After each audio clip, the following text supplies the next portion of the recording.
What is going on, you guys? Pam here, and I have my very special guest friend. I think it would be on this side. I'm not sure what side I point to if you guys see, because sometimes it's opposite. But this is Kelli, my friend Kelli from Rooted Life Wellness. Hi, Kelli.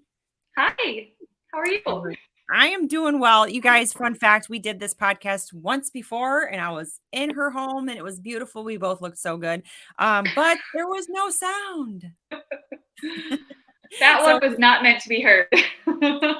So here we are again. We're going to get these topics covered. Let me introduce Kelli really quick for those of you that don't know Kelli. Kelli's a longtime friend. I've known her through the fitness space for probably 20 some years. She knew me when I was a competitive bodybuilder, and we've kind of grown together in this wellness space, together and separately, and kind of together again. So Kelli was a former nurse, and then she became kind of lifestyle wellness, and kind of got into the wellness space business. And that's kind of where she is today. And she's kind of expanding that. And we're going to talk a little bit about that. We're going to talk a little bit about some leaky gut, her new roles in the wellness space, and some other fun stuff. So, so Kelli, Yeah. Real quick. So let's get started by kind of talking about how you got started into wellness, and then what you're doing now to further your education into wellness and kind of your new venture that you're doing. We'll start there. Okay. So, as Pam said, I was a nurse for 7 years in emergency and then labor and delivery. When I was pregnant with my second child, I came home. My husband was in the first couple of years of his practice as trauma surgeon, and one of us had to be home. It wasn't going to be him, Mhm. but I was happy to be home with kids. And um, through my years of nursing, there's just so many things that I saw about our just system of what we call healthcare, which is really sick care, and how we do things. And I just knew that there was another way for us to care for our bodies. And so I ventured into the holistic health space. It's been 10 years ago now. I grew a six-figure business with a wellness company, which I still have and love.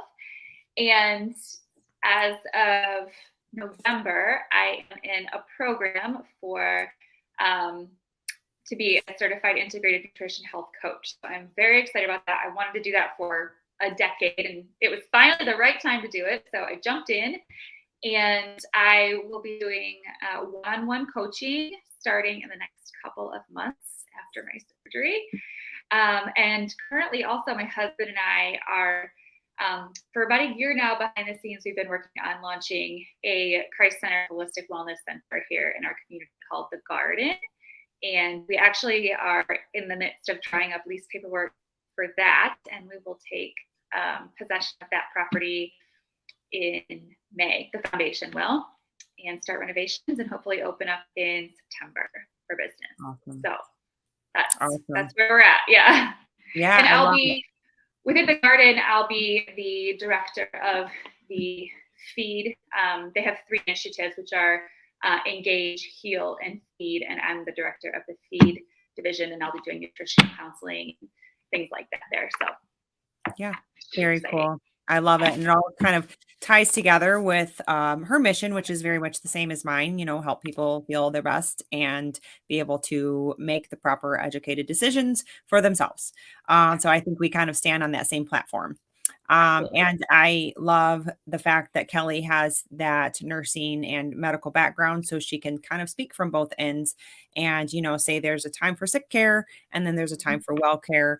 And I think she's kind of on the same mission as myself and a lot of the other physicians that I actually do have on my show here. Um, is we want to merge the two together at some point. And there's a lot of people in this space that do. That's really what the garden is. So it's a Christ-centered holistic wellness, but we will have spiritual care, chiropractic. My husband will have a spot there. He's obviously a Western medical physician, doing orthopedic urgent care and things like that. So we are really merging the two, but incorporating that spiritual component, which is huge. So that it's really a merging of the two kind of things that are seemingly separate right now, but really can work so well together. Yeah, yeah, I think that's super fun, and this is located for those that don't know, it's located in Lowell, Michigan, so just east of Grand Rapids, about 20 minutes. okay, and Kelly will be taking online clients as well. Yes, I'll be doing online one-on-one coaching. Mhm. Yeah, Awesome. there and then also in the garden. So in Yeah. person and online. Yeah. Yeah, so that's kind of I wanted you guys, that didn't know Kelly to kinda know a little bit of the background where she's at and, to also kind of see where she's going and kind of where she fits in this whole community of most everybody that listens to this is very wellness minded, and really just all trying to live our best life and, make our best, like I said, educated decisions based on that. So I wanted to talk about one thing that you're very passionate about, especially as of lately, because you have a lot more education that you're digging into. And Kelly is also like myself, and this is where we are kindred spirits in this is we want to know more and do more and more information and learn. So she's really digging into the topic of leaky gut. And that's something that we went over when I was at her place in depth, and it was very good conversation. So I'd like to maybe if you want to go over kind of what leaky gut is, kind of why you got into really wanting to understand leaky gut, and kind of some of the things that we can do to maybe prevent or help ourselves along if that's something that we think that we have. Sure. So it really wasn't a topic of interest to me until I had it, Mhm. which is, the way it goes for a lot of people. So leaky gut, as it's called, really is just that. But how it manifests is um, sometimes you'll have symptoms of just food intolerances. It can look like GERD. It can look like gas and bloating. It can look like constipation. It often looks like a lot of IBS symptoms. Um, and is a main contributor in autoimmune conditions. And everyone that has leaky gut doesn't have an autoimmune condition, but everyone that has an autoimmune condition has leaky gut. Interesting. So, yes. I mean, we've heard it said, right? All health starts in the gut, right? Our Mhm. serotonin is produced in the gut. It's just vitally important. So, basically the anatomy of your gut is such that you've got your gut lining is one cell thick, and each cell has these cute little finger-like projections on the end of them, and these cells form the lining of your intestinal tract, right? And in between the cells are tight junctions. They're supposed to be tight, but when we have leaky gut caused by inflammation. So inflammation can come from a variety of things, right? From food, from environmental issues, or toxicants or whatever, from so many things. Those tight junctions separate. They have a space in between the cells of the linings. Lining becomes permeable, right? It's not supposed to be permeable, but it becomes permeable. So then what you have is food that you take in, which is partially digested in the gut, right? Because it's not fully digested until it gets through. You have partially digested food and things that don't belong in your bloodstream passing through that gut lining and out into your bloodstream. So what happens is your immune system recognizes this foreign invader in your blood, right? And mounts an antibody response. And so now you have food intolerances, right?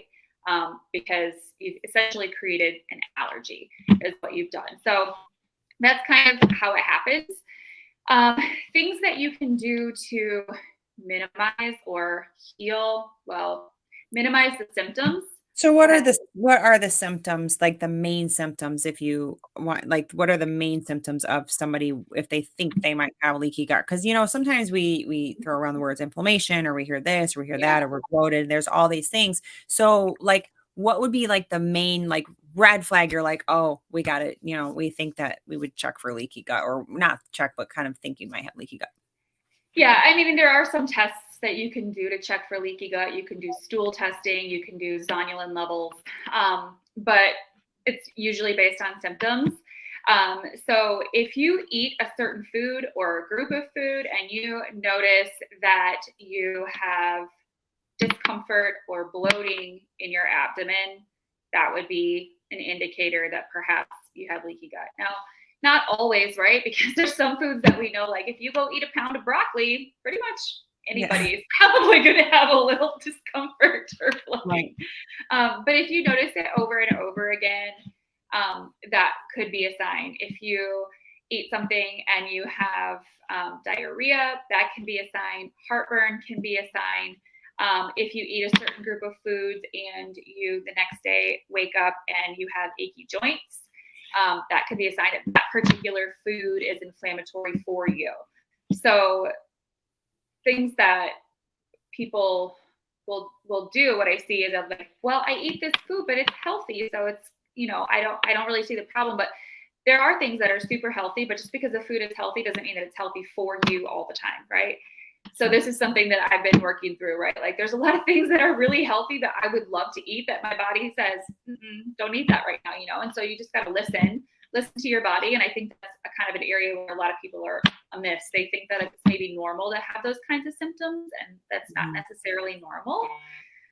Mhm. And so if we're in tune with our bodies and pay attention to how we feel after we eat certain things, then we can eliminate those foods for a time, not Yeah. necessarily forever, right? Like just for a time period. It's like we talk about, like it's cyclical, right? Mhm. And so things that you can do, there's sort of a process to repairing leaky gut, and the first thing would be to remove offenders. Okay. Mhm. So for most people, not all people, that usually means cutting out for a time gluten, processed dairy, sugar, alcohol. Um, some people need to eliminate corn and soy, but not everyone. It just depends on the person. And then you can consider taking some digestive enzymes, a really good digestive enzyme to help you. Digestive enzymes are great because they not only help you actually further break down your food, where maybe you're lacking some enzymes or something, they actually help you assimilate and use the nutrients from your food more effectively. So a lot of times when we have leaky gut, things are going right through us. Our body is not absorbing the nutrients from our food, right? That's a problem. Um, and then Mhm. there are some things that you can use to soothe and heal the gut, like aloe or bone broth, which is rich in collagen. Now, those things aren't going to heal altogether. It has to be done in combination with all of these other steps, right? And this Mhm. can take a long time. Like it's not a quick thing, and it's certainly not like an end destination. Chances are, if you've got gut issues, it's something you're probably going to have to just be aware of and managing for quite a long time. So I'm on that train. I'm in the trenches with you, doing it. And then, Yeah. once you have a relief in your symptoms, you can slowly try to, reintroduce some things, starting with like fermented foods, which are great for rebuilding that gut bacteria. So that would be things like kimchi, sauerkraut, kefir, raw cheeses, things like that. So, I mean, it's a whole process and something that we could talk about for hours and Yeah. hours and hours. It is something to be aware of if you have issues going on in your body that you just don't really know, maybe you haven't gotten answers on. That could be a place to start. I Yeah. mean, typically start at the It's a gut. pretty simple thing. So like maybe like an elimination diet type Yep. thing. If you feel like Yep. you're having some symptoms, take those Standard things out and elimination. slowly add them back in, kind of thing. Yep. Um, Yep. your digestive enzymes that might help break down the food. And like she said, cyclical. She's not saying you have to take them forever, but a Right. digestive enzyme isn't really going to hurt anything. Yeah. Um, Right. and We don't want to be on those things for, long term if we don't have to. Ideally, our body would do that work. But, because of our environments and our food, and sometimes it's just we're unable to, and we just need a little bit of help, and that's okay. Yeah. Yeah, and so there's some environmental factors that might play a role in leaky gut, and so Yeah. do you wanna talk about some of those kind of environmental factors? Let's talk about, maybe because we talked about what you can do for that if you think you have it, and if you think you have it, it's not gonna hurt to do an elimination nutrition as long as you like you Right. said, you're not keeping a certain food group out forever, that's not what you're Right. saying. Right. Right. Right. No. But what about some of those kind of those modifiable environmental factors that you can do? So what are some things that we can do, that are in our environment that we can control? Sure. So, often people pop a lot of Motrin and Tylenol sort of over the counter and antacids and things. And those things can actually be really inflammatory and counterproductive for the health of Mhm. our gut. People pop antacids if they have heartburn, thinking that it's too much acid when often it's not enough acid, or not the right acidity. Um, this is maybe somewhat controversial, but pesticide exposure on your food is a big deal. Now, I'm not saying that everyone needs to go out and eat all organic, because it's not in a lot of people's budget. It's not accessible for a lot of people. But foods that are covered in pesticides and insecticides and fungicides and rodenticides, it seems to escape us that those things they're meant to kill microorganisms. Our bodies are made of trillions of microorganisms, including our gut. So when we eat those things, they will also kill the microorganisms in our gut and throw out our gut bacteria. And that is a huge cause for leaky gut, right? You have Mhm. improper proportions, or you have certain types of bacteria that are overgrowing, and you've got a SIBO issue, a small intestinal bacterial overgrowth issue. There are all sorts of reasons that the bacteria can get thrown off. But if you can only purchase some things organic, then I would stick with maybe looking up the Clean 15 and the Dirty Dozen. So there's a list every year. The Environmental Working Group puts out a list of the top 12 crops that are sprayed with pesticides. And so if you can buy those ones organic, think about, if you're not going to eat the peel or the outside of something, it's probably okay if you don't buy Yeah. that organic. So that's something you can do. We have to think about our home environment and toxin exposure, because everything in your air and your cleaning products, you're breathing these things in, and they can cause massive systemic inflammation in your body. And oftentimes we just don't think of it. I see people in the grocery store with these carts full of healthy food, and they get so excited. And then I see right next to it a whole bunch of cleaning products that, like, those are poisoning you. There's Yeah. still work to do, so that's something to think about. And thankfully, those things are widely available now. When I first started in this, more than a decade ago, you had to really look for non-toxic cleaning products, Yeah. and now they're very easily accessible. So I Yeah. love that. Yeah. Yeah, There's easy swaps, and I think, the takeaway there, what you're saying is if you are eating a ton of fruits and vegetables, like we should, but most of us don't. yeah, If you're eating a ton, then choose organic if you can, if it's available. That's one mhm, thing. I think some people in this space, I think some people get kind of hung up on that, and then they get that yeah, whole paralysis over analysis, and they're like, "Oh, I'm just not gonna yeah, eat it." But no, eat the fruits and vegetables. If yeah, they're not organic, just clean them. yeah. But if you have Wash a them. choice, yes, if you have a choice, then choose the organic if it's there. But the one thing that I love and that you have always taught me and helped so many others is non-toxic cleaning products, because that's really, Yeah, really easy, simple fix. And I think, like you said, it's one thing at a time. So just swap out one thing, swap out the next thing, and yeah. you don't even really notice. If you love bleach and you want to have bleach in your home, then swap out the other things. And Yeah, every little bit helps in that. every little shift, yeah, totally Mhm, helps. It matters.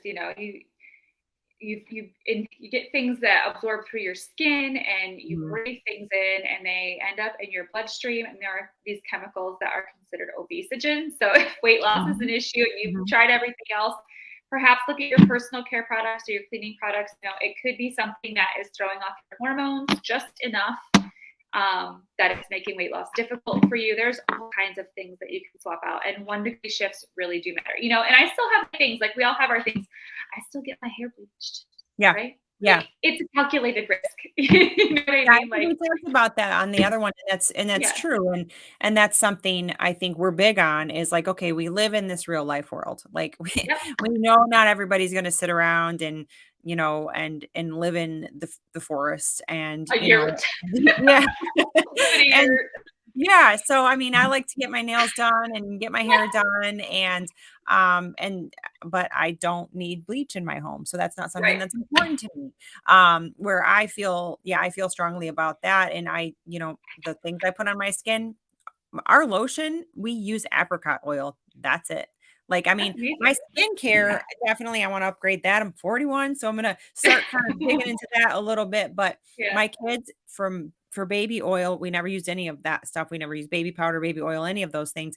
It's always apricot oil. It's always been we buy it from Amazon. It's like 12 bucks for a giant thing. The whole That's family uses it. One tip I like, you probably already know this, but um, I've always put apricot oil on my skin before a shower. My kids always do it before they get in the bath or the shower. It kind of helps retain moisture. And then you put yeah. on a tiny bit while you're still wet. And honestly, that's it. That's all we use on our skin, I love that. unless there's a condition like, my daughter gets a little bit of eczema on her hands I because she's at can school and she gets dry hands. So we use some stuff at night. But outside of that, like that's one simple thing. And then Yeah. bar soap. Like we use just straight olive oil soap or like the little Bronner's kind of soap, like just a Yep. bar Dr. soap. Bronner's. That's all we use. Like it's a baby Yep. one. It's unscented. My whole family uses it. Bar soap is underrated. Like I I know we use bars. I know. I agree with you. I'm a it's fan. so easy. And I know I know. you like the you like Young Living brand, right? Yeah. The Yep. that because there's some smells in there. I've tried some, but my skin's sensitive, so I just use just Yeah. straight regular non-scented bar soap and Whatever it's works for you.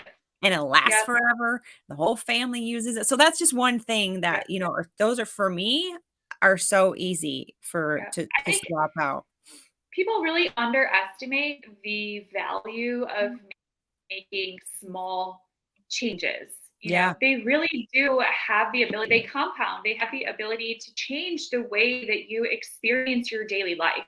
You know, if I love you, that. these small, yeah, they do, because I mean, these small changes, like if, I think so many people walk around feeling tired Mhm. and um, headachy and just low level crappy all the Yeah. time, but they don't even know because they've never experienced like vibrant, energetic health. You know what I mean? Yeah. They don't know Yeah. the difference and they just think it's normal to feel this way.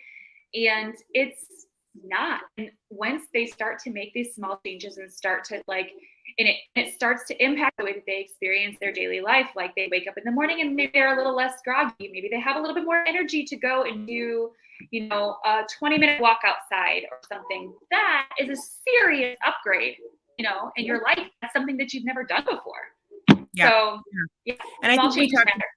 Yeah, and we talked about that before too, is, on the other one was how people and especially in my space with the cardiac rehab and then, my own clients online is people forget what it feels like to feel well. And Yeah. that's exactly your whole point is at one point, everybody did feel good. I mean, whether it was when you Yeah. were 9 or 10 or 7 or 12 or whatever it was, but then we just kind of come to this, "Oh, well, we just have to take a Tylenol every day. Oh, well, we have to do this." Yeah. No, you don't have to do that, We don't. No. with some implementing of things like, yeah, sometimes there's medications that people have to take, but for the most part, Yeah. people forget what it feels like to feel well. And just like you said, gradually, if you take note and you start to notice and take inventory of your life, and once you start to implement some of those small changes, you're like, wow, I really slept the whole night last night, or Yeah. yeah, I didn't need my third cup of coffee. Yeah. It's amazing. I mean, if you haven't been sleeping the whole night and you wake up in the morning and you slept well, you're like, oh my gosh, I'm a new person. Sorry, my dog is barking because my 3-year-old, she's 4 now, came in. Uh, that's okay. Sorry. She wanted to be on the last one too. She came in a couple She times, did. so mhm. She did. So So anyway, that's okay. So those are some really small changes that you can do. okay. If you need to go take care of her, like if you wanna talk to her, you can. I'm just gonna ship her out Yeah, just a second. yeah, that's okay. Yep, so guys, so that's kind of what we're talking about is making those small little changes, and I talk about that a lot on here is making those small little daily habits and making sure that we're doing one thing at a time and don't get overwhelmed by some of this information. Make sure you're kind of, you do one thing at a time and you don't, totally eliminate all of your foods that you think are unhealthy or don't totally eliminate your entire cleaning cupboard. Do one thing at a time. Next time you run out of lotion, maybe buy a little bit of apricot oil. And I love it because it's sensitive skin, but even I help people just reduce the amount of, Mhm. of lotion and just mix a little bit of the oil with the lotion and you start to cut things in half. Or if you love your dishwashing soap, and you just can't get away from the cascade, then you then you can maybe change up your hand soap. So Yeah. just small little changes. So I was just telling them when you jumped off to make sure they kind of, I guess if you wanna call it something, everybody likes names, just a habit stack and just kind of, slowly do those things, keep a log, keep a journal, and that includes with the leaky gut, with gut health, with everything because it's all combined, and it all Yeah, matters. and it doesn't have to be all or nothing. And I definitely, that's one of the traps that I fall into that I have to be really aware of when I am wanting to, change something or implement something new. Sometimes will get a little bit bogged down with the like, well, I can't do it this way and this way and this way, so I'm just not going to do it at all. Yeah. And that's not really that effective because my this is the mantra I've been trying to live by. Done is better than perfect, right? Like That is better than so perfect. done is better Yes. than perfect. A little bit Yeah. is better than nothing at all. It doesn't have Yeah. to be all or Yeah, no, I love that. Done is better than perfect. I think when nothing. we were on here last time, we discovered that you loved the get brilliant at the basics. So Oh, it's I very, love very that. That was basic great. information. And then done is better than nothing. So, or what'd you Yeah. say? Done is better than perfect. Right, done is better than perfect, yes, so Yeah. I love that, so those 2 kind of go together.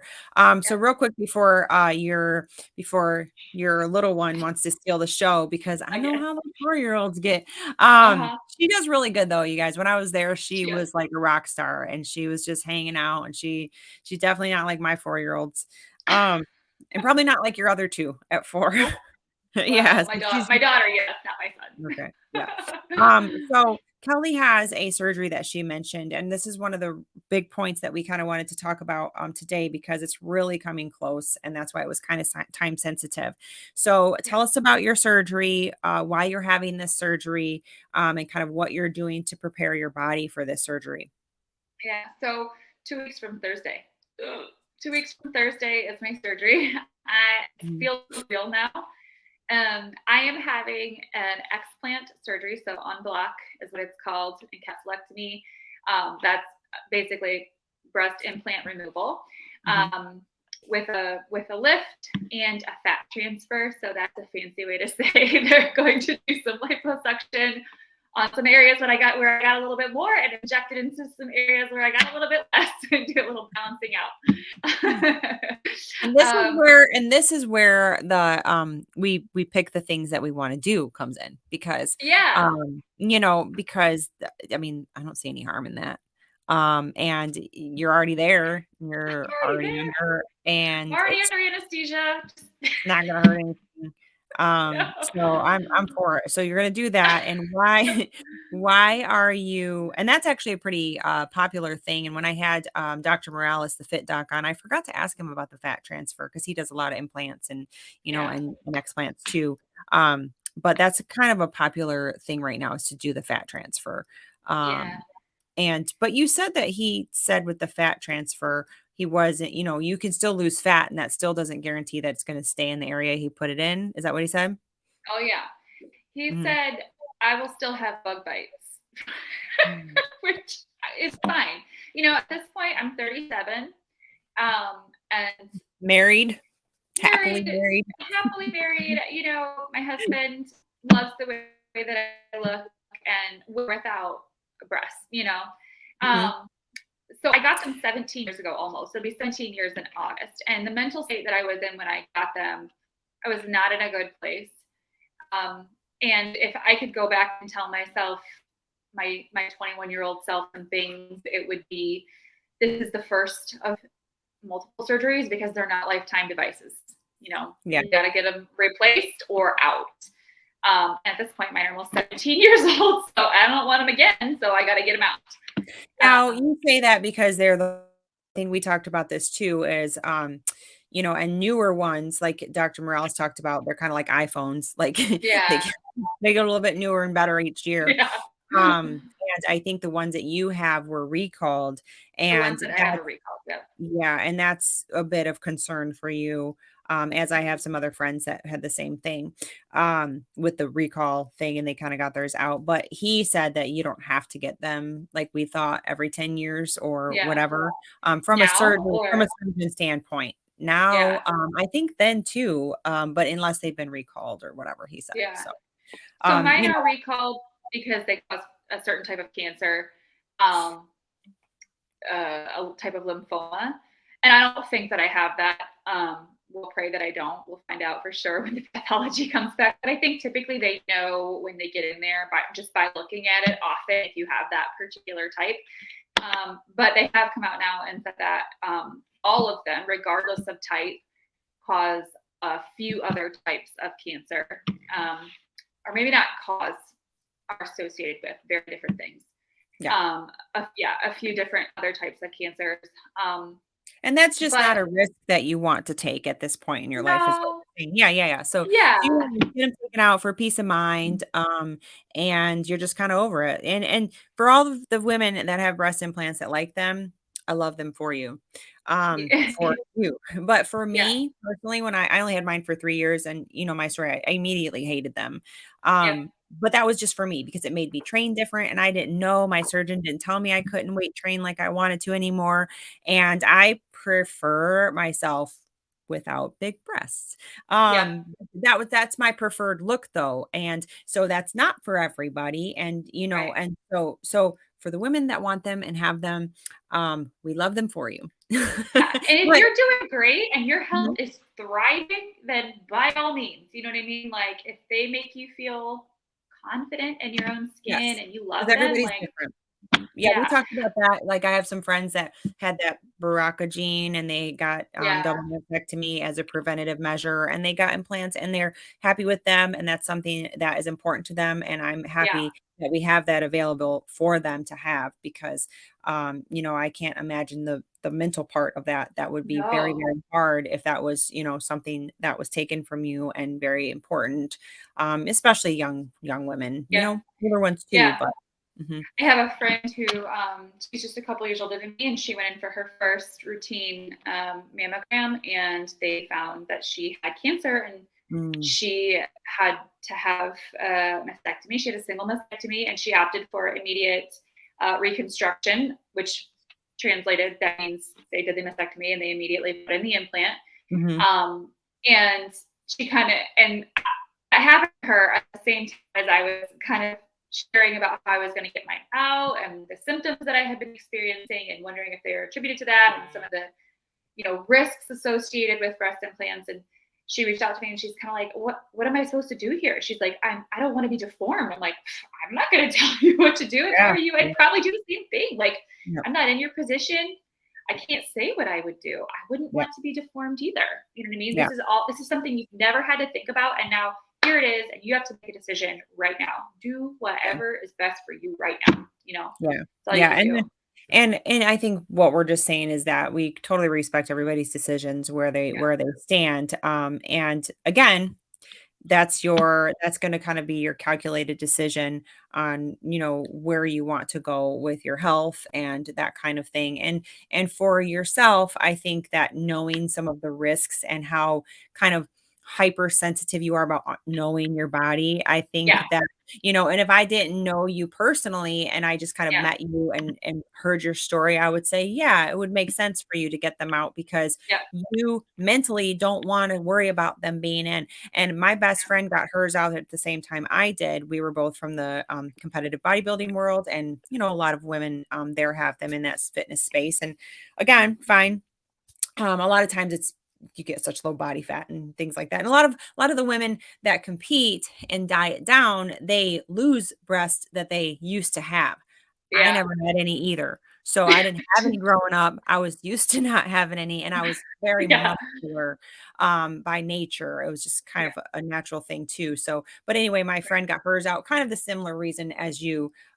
She didn't have any symptoms. She just kind of was like, "Ah, I'm just kind of over it, and I just would rather not have to worry about the risk." So she got hers out at the same time. Yeah. You know, and she was happy with I her do. decision. Yeah. I'm happy with my decision. I have peace about, what my body is going to look like afterwards because, I could say like, oh, it doesn't matter because blah, blah. But the truth is, I'm a woman and I still want to feel attractive to my Mhm, husband and all of that. So that is a hard thing mentally and emotionally to deal with. But I've come to grips with that because of the amount of comfort that I have in removing them my health. I do have a variety of symptoms that may or may not be because of that. You know what I mean? The thing Mhm. is, what I found in this sort of there's a whole like breast implant illness community, and I do believe that there are issues that they cause for some women that are very severe. Yeah. But I also see some women blaming every symptom they have, hundreds of them, on breast implants, and I don't know if that's accurate. You know, I don't know. Yeah. What I do know is that I have a whole list of things from like joint pain, swelling to gut issues and fatigue and hair loss and all of these things. But on paper, I'm great. Like my thyroid's functioning well. I mean, like I'm Yeah. all things.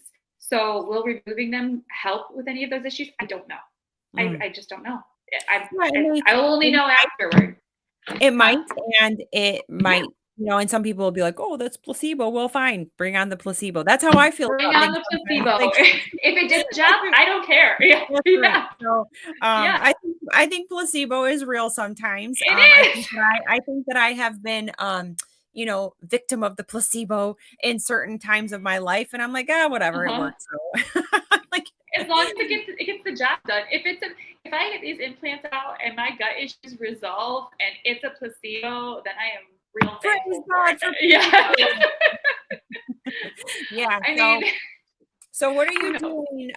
So I wanted to get in before Yeah. we get off here. I wanted to talk about because you kind of have a regimen of what you're doing to kind of prepare Yeah. yourself for surgery. And I think this is pretty important for anybody really preparing themselves for Mhm. any type of surgery. I've had 9 surgeries in my life, and I always did a little bit of Yeah. kind of prehab, meaning with food and stuff. So I think Yeah. it's important, and I think people don't think about it. So I would love for you to talk about what you're doing going into this and how long Good. you've been doing it for. Sure. So the things that I'm doing are things that any person could do for healthy living, right? Mm. Just like on a daily basis, surgery or not, right? But focusing really on nutrition, getting my nutrition really spot on. So for me, that means like anti-inflammatory diet for me that looks different for different people. But what that looks Mhm. like, for me is just avoiding foods that I know my body does not love and appreciate. So Yeah. or that don't love and appreciate me. So for me, that's like gluten, processed dairy, sugar, alcohol, those things. Yeah. Um, and making sure that my drainage pathways are open. So that's making sure that my gut is functioning as good as it can right now. So, regular elimination, those things, making sure that I'm sweating well. If you're not sweating, your lymphatic system is not functioning at its optimal. And your lymphatic system is known as like your river of toxins, right? So it's essentially how you pump clear all of the toxins out of your body. But unlike your cardiovascular system, your lymphatic system doesn't have its own pump, right? In your cardiovascular system, the heart is the pump and it pumps the blood throughout your body. But in your lymphatic system, you don't have a pump. So you have to manually pump it, right? And Mhm. ways to do that are exercising, walking, rebounding, just like jumping on a trampoline, um, dry brushing, sauna. I'm not doing sauna right now. That's a little bit too intense with the implants in. That's essentially like melting plastic in your body. Mm. So I'm not, I'm not doing that right now, but in a few months after I get them out, I will do that. So just making sure that I'm sweating every day, reducing as much as possible my toxin exposure, right? Because the left body has to work to mitigate toxins in my body. The more energy it can dedicate to healing after the surgery. And that's really what I want to do. I just want to create in my body an environment that is conducive to healing after surgery. And I'm focusing on strength, being as strong as possible. So I'm doing quite a bit of weight training right now because I do anticipate some muscle loss afterwards because you really can't lift weights for quite some time after, especially not upper body. I can start doing lower body stuff, but even, holding weights by your side after Yeah. you've had this Yeah. surgery, you can't do. I'll also have a mastopexy, so muscle repair. They're underneath the muscle, so I'll have to repair both of my pec muscles, and I anticipate that will It's gonna hurt. hurt. Yeah, that's gonna hurt. But again, it's one of those things. Like I have chronically tight right pectoralis muscle to where like there are some days I can't push ups because it hurts too bad. Yeah. So like you, like if I was told like I wouldn't be able to train pecs like the way that I, would like to, like I really want to be able to do a ton of pull-ups. And right now, like I just cannot generate this, like no matter how, I mean, so Yeah. anyway, You don't have the range of motion because, I you don't know, have the range of motion. Yeah. even, it took me a long time uh, after I got mine out to kind of even break up the scar tissue because mine was a little different, than what you're Yeah. having, but it did still take some time, a long time really, until I felt confident training chest, and there's still even days today, years after I got my implants out in 2010. So, Wow. yeah, 9 or Oh, 10. So it's still to sometimes to this day, there's certain movements where I'm like, "Ooh, yep, can't do that," or I'll have to make sure I'm very stretched out on one side. So kinda like yeah. you pointed to one side, there's usually one side that's a little different. Yeah. But yeah, that's How crazy. something that's Yeah. something that definitely I and that's something that Dr. Morales talked about, like, I wish somebody would have told me that too, like, you can't train chest anymore like you want to, Yeah. and it's gonna affect your pull-ups. And those things were Yeah. important to you, they're important to me, but I love Yeah. what you're saying, like, you're building a lot of muscle right now, maybe Yeah. more than what you normally would want to, just so you Yeah. kinda have a buffer, Yeah. the buffer of muscle, and Muscle you're buffer. yeah, and you're eating high protein, which you've kinda High really got protein. into to kind of support that muscle gain, which I'm so proud of. Yeah.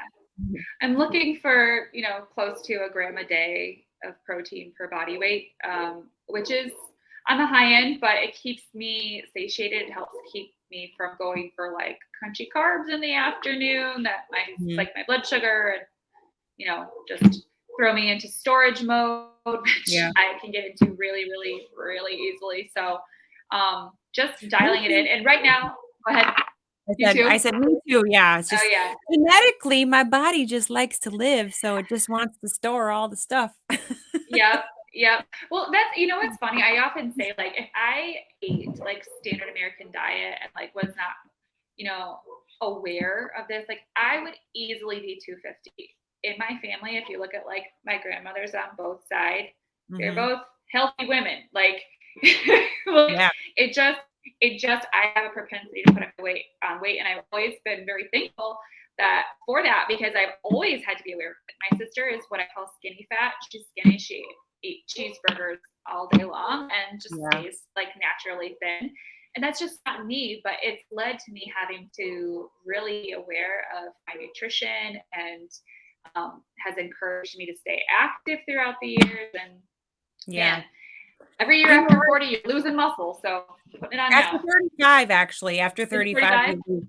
you lose a significant amount of muscle every year if you're not doing something about it, Right. so and Not me. obviously yes, obviously, you guys know that you can start at any age, so, Any age. we actually have a member here at CrossFit, that joined she's, like, in her 80s for the first time ever again. We love it, we love So those cool. clients, yes, and she's so excited and, and she's ready to lift some weights, it is never too old to help I build love that. No, Yep. and muscle is a metabolic organ. It is the Yeah. organ of longevity. It is the organ of metabolism and just and keeping you, mobile and safe from injury. And so I'm Yeah. focusing on muscle, nutrition, um, Sleep. sleep. Oh yes, I really shoot for at least 8 hours a night of really good quality sleep. Mhm. And I after having 10 plus years of being pregnant and nursing, I really am prioritizing sleep the last year or two, and it feels so good. I've got my sleep routine pretty dialed in, Yeah. down to like my blue blockers and dimming the lights in the evening to my magnesium and turning the temperature down in my room at night. I mean, I really appreciate to, some Sleep. good some good sleep. Yes. Yes, it's like Yes. a magic pill. I always, Oh. people always get concerned about my sleep, and it's so cute because I get up so early Yeah, you do. and I'm like, "You guys, I get 7 hours of sleep." I just go to bed at 9. Like, my nighttime Yeah. routine starts at 7:30, sometimes 8 Oh, o'clock. yeah. The only time that stops that is if I have a late kids sport, and then, Yeah. I get up I try to make myself sleep a little bit longer, but I've never in my life ever had to have an alarm clock. Really? Never. I You get just up at have 4, always right? You go to Uh, bed and get up at 4? yeah, 9? so 4:30 is my ideal, but I've just always naturally been that way. So that's something that I've always been pretty Mhm. lucky about, with that sense too. But yeah, so people get concerned about my sleep, and I'm like, "It's so nice that people get concerned about that." But, I do go to bed early, and I prioritize it as well, like you do. So, it Yeah. is it's like the magic pill, because if I'm not sleeping well, if I have a section of time, because there's times when you don't sleep well, whether it's hormonal or situational or whatever, um, I will hold water. I'll hold weight. I'll sometimes gain fat, especially Oh, as the yeah. older I get. I'll gain it around my belly, just like textbook. And I'm Oh, like, yeah. congratulations, body, for listening to the books. But Not only that, I mean, the research indicates that even one night of disturbed, like disrupted sleep, where you don't get the normal sleep that you would get, can spike your glucose and insulin levels the next day to the point where you would look like a type 2 diabetic on blood work. The yeah. one night of missed sleep can do that. And your body does its best rest and healing in, when you're sleeping in that deep sleep phase. Your glymphatic system is detoxing all of the metabolic waste from the previous day, out of your body. So Mhm. it's so important. I mean, it's important for your mental Yes. health. I mean, when you've not slept, and it just makes and then you wake up the next day, you're groggy, and you make bad decisions, bad food choices because Yeah. because your blood sugar and your cortisol are all out of whack. So Mhm. sleep is like one of my number one priorities. Yeah, and for those of you that have some kind of wonky sleep patterns, or you can't aren't getting proper sleep, or you're a new mom, because those Mhm. days I remember very well, Well, and you have you basically have broken sleep for like years, and 10 years. don't worry, you can catch up. So a couple nights Yep. of good sleep really gets you right on track, and it really can help you feel so much better.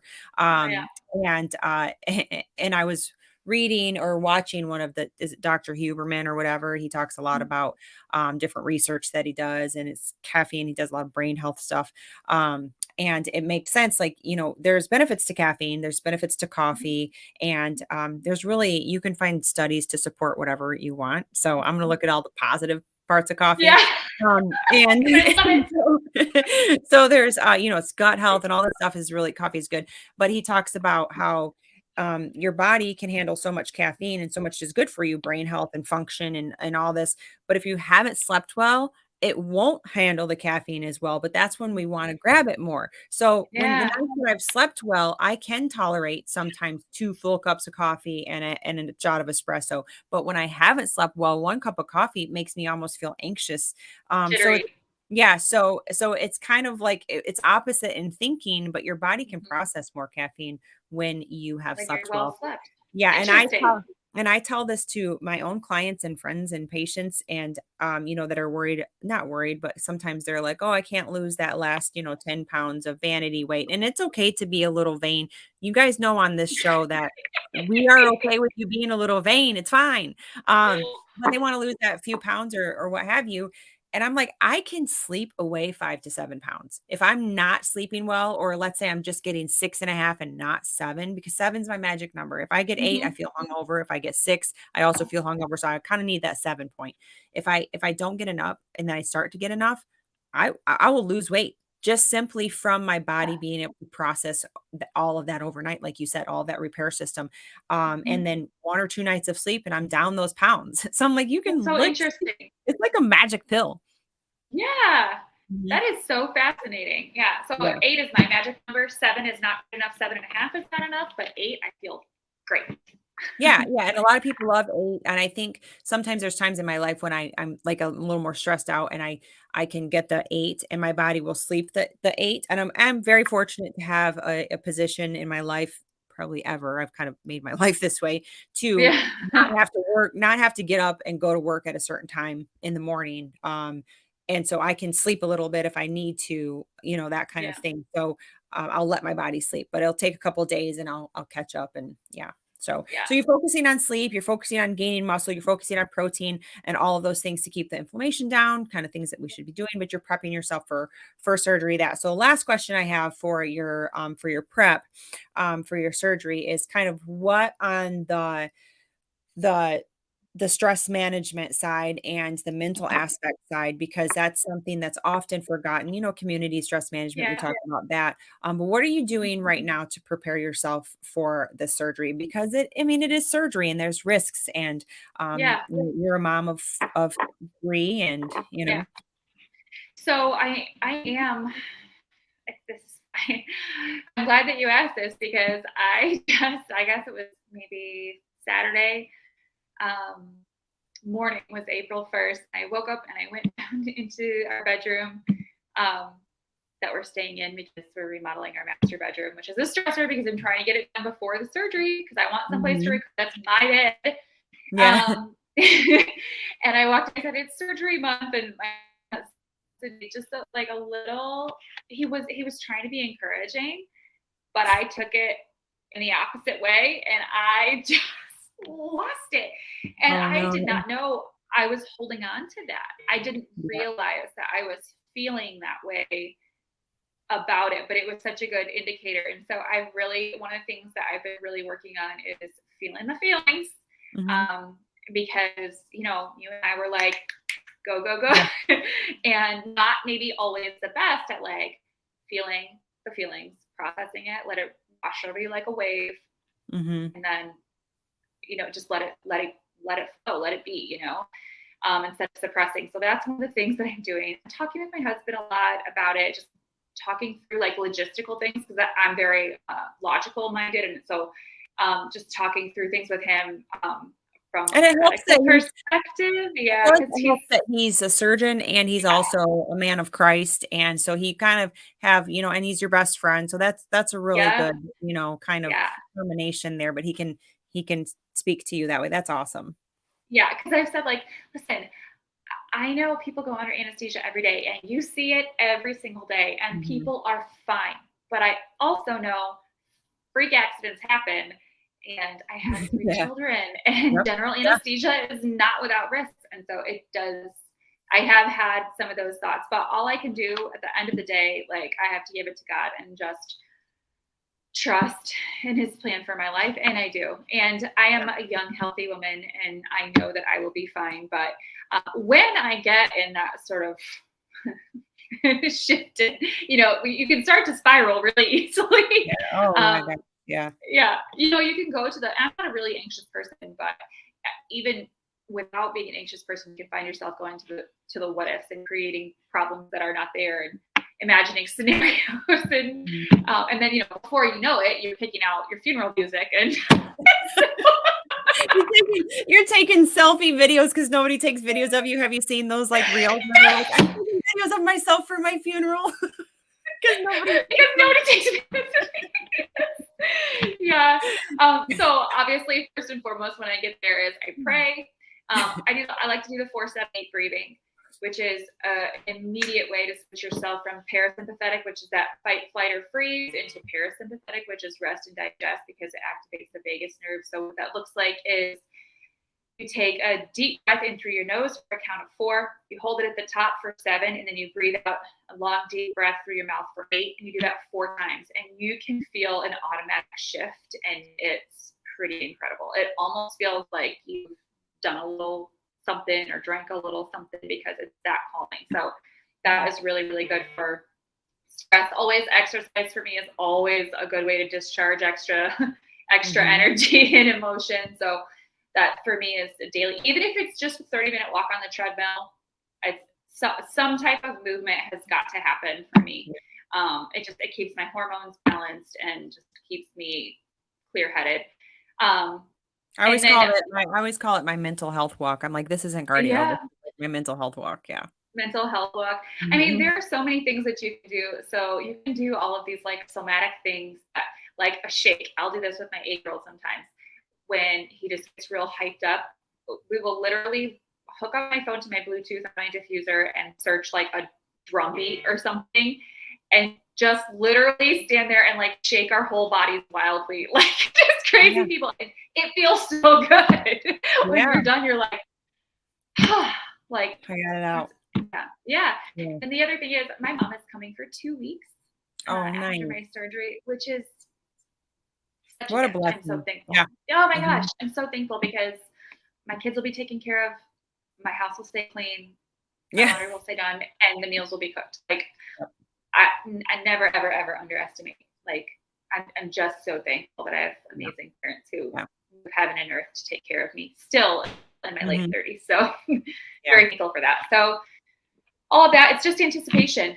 I'm just ready to be Yeah. done. I'm ready to Yeah. be done with it and Well, heal, and that's it. you're doing all the right things. Thank you for sharing all of that with us. And next time I come down, make sure my sound was working. Um, Yes. was I think this conversation worked really really well. Gave some great information. And and of course I'll be praying for you for Thank that. you. And I will be anticipating the follow-up episode with you when you are midway through your healing, Yes. and to hear all about how the new facility is going and all of that stuff too. So, Kelly, I'm so grateful for you as a friend, and I'm so grateful that you took another hour to come on. My pleasure. um, Thanks for and, having me. yes, for sure. So if you guys wanna find Kelly, you guys, can go to her Instagram. I will link it up, and then also she's on Facebook, but I would say Instagram, and then she also has an email list, so I will, put all of her website stuff down here for you, so you guys can contact her. Is there anything else that you wanted to share or anything? I don't think so. Thank you for having me. Appreciate Yeah, it. yeah, yep, so it was great, great nuggets of information. Hope you guys made it all the way through. Don't forget to like and subscribe. If you have any questions for Kelly, you can contact her or you can comment below, and then I'll do the follow-up episode, and then we can talk about all the things again. Good. Thanks, friend. All right, bye, guys, love you.